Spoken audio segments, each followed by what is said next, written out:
Hey everybody, I'm Andrew from the Flutter team, and I'd like to tell you about an open source demo that we just published to GitHub.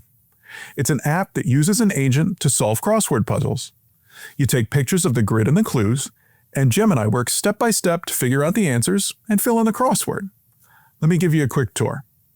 First, we take one or more pictures either by selecting a file or using the device camera. Once the pictures are chosen, a request is sent to Gemini through Firebase AI logic to analyze them and extract data. And from there, I can progress through the workflow by looking at what Gemini has inferred at each step and either correcting or accepting it. First up is the size of the grid. Gemini presents its inference. I can then use these controls to tweak the values if needed and accept them to move on. Next are the grid itself and the contents of each cell. Again, Gemini presents its inference for the contents. I can modify any misses with a tap and then move on. Clues come next. In my own testing, Gemini kills it on these, and they're almost always right. If one's slightly off, though, you can tap on it to correct the text. At this point, I've got the grid dimensions, the grid contents, and the clues, so the next step is to solve the puzzle. If the agent gets stuck, I can pause it, tweak one of the answers, and then kick it off again. When the puzzle is solved, I have a button to start over with a different image.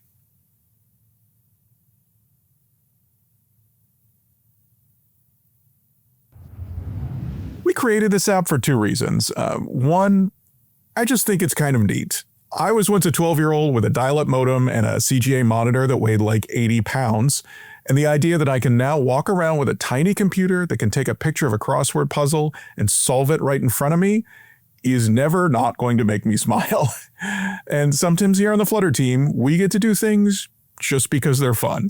The other, more important reason, though, is that completing a crossword puzzle is a great kind of challenge to solve with both generative AI and Flutter.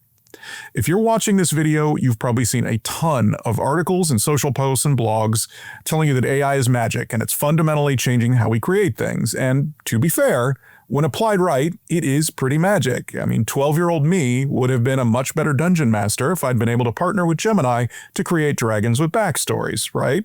At the end of the day, though, AI is one tool in the very large toolbox that builders have at their disposal.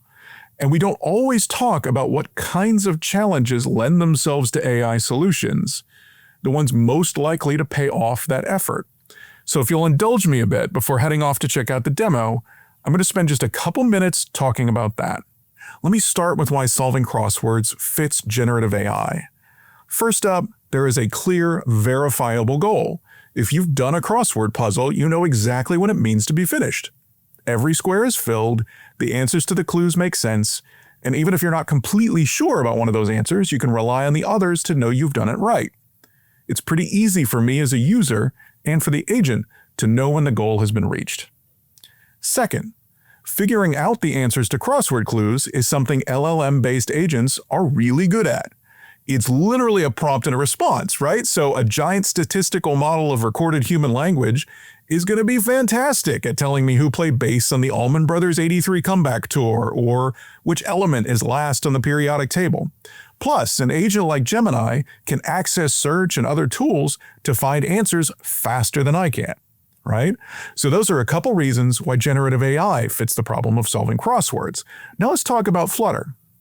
Ironically, the fact that the entire journey from photos to solved puzzle is hard for an agent to perform without at least a little human assistance is what sets Flutter up to make an impact. Generative AI is probabilistic and non-deterministic. In addition to those two being fantastic words to use at cocktail parties to make yourself look smart, they mean that agents can't be guaranteed to respond correctly 100% of the time, especially on a long, complex workflow that involves a lot of individual subtasks. In order to make sure I consistently arrive at a solved puzzle every time, the app has to include a human in the loop for correction and verification, and Flutter is great at making those user interactions fast and easy consistently across platforms. Need a widget that renders a crossword grid with tappable cells? No problem. Reactively rebuilding the UI as data streams in. That's the kind of thing Flutter was built for. So you end up with 90% of a problem that's right in an agent's wheelhouse, and the other 10% is something Flutter can make quick and easy and pleasant for a human to help with. Now, to be clear, there are also a ton of problems that don't fit this kind of model, right? Like chess has a clearly defined goal to crush my opponent so profoundly that they give up entirely and go back to playing checkers. And performance can benefit from human involvement. But I'm probably not going to have a fun time partnering on a game with a language model-based agent. Similarly, there are lots of things agents like Gemini can do perfectly well without needing much help from me. Research, for example, or summarizing my meeting notes, right? Halfway through getting this app built, though, I was already starting to spot other workflows that fit the 3 characteristics I mentioned earlier. I, for example, am terribly disorganized. If I could turn on my phone's video camera and wave it around my garage, and then get an inventory of all the objects it sees, a list of what labels to put on my plastic bins, and then a checklist for each one, I might actually manage to clean it all up. So the goal there is a good cleanup plan. The agent's strengths are object detection and text generation for the plan, and the human in the loop is me, checking that nothing was overlooked and my lawn chair wasn't somehow miscategorized as a lawnmower, right? Here's another one.